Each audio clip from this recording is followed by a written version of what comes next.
Morning বন্ধুরা, তোমরা সবাই কেমন আছো? আশা করছি ভালো আছো। দেখো সকাল সকাল আজকে রান্না বসিয়ে নিয়েছি। আজকে এখানে আমি রান্না করছি, এই দেখো ওল কচু হয় না, এই ওল কচু দিয়ে আর আলু দিয়ে তরকারি করছি আজকে। কচুর তরকারির জন্য এখানে আমি জিরে, আদা, টমেটো আর কাঁচা লঙ্কা একটু বেটে নিয়ে মশলাটা ভালো করে কষিয়ে নিতে হবে। ভালো করে কষিয়ে নিচ্ছি। মশলা কষানোর উপরে জানো তো তরকারির স্বাদ নির্ভর করে।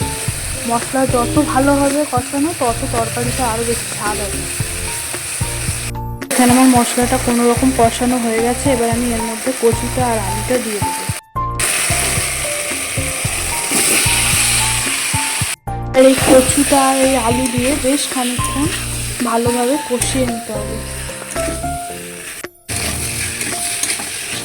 কচুটা যদি ভালো হয় তাহলে দেখো কষানোর সাথে সাথেই কচুটা গলে যায়, জানো তো। আমার এখানে কচুটা কি সুন্দরভাবে গলে গেছে, ঠিক আছে। আর এখানে মশলার থেকে তেল ছাড়ছে, এই দেখো, দেখেছো। এবার আমি এটার মধ্যে জল দিয়ে দিলাম। এর মধ্যে পরিমাণ মতো একটু জল দিয়ে দিলাম। এবার এটাকে খানিকক্ষণ ভালো করে ফোটাতে হবে। এটা ফুটে উঠলে পরে গরম মশলা বা ধনেপাতা দিয়ে নামিয়ে নিতে হবে। আমি এখানে ধনেপাতাটাই দিয়েছি, গরম মশলাটা স্কিপ করেছি, তোমরা চাইলে দিতে পারো। তো এই যে রেডি আমার ওল কচু আর আলুর তরকারি। তো কেমন লাগলো অবশ্যই জানিও। যারা আমার চ্যানেলে নতুন আছো তারা অবশ্যই চ্যানেলটি সাবস্ক্রাইব করে দিও।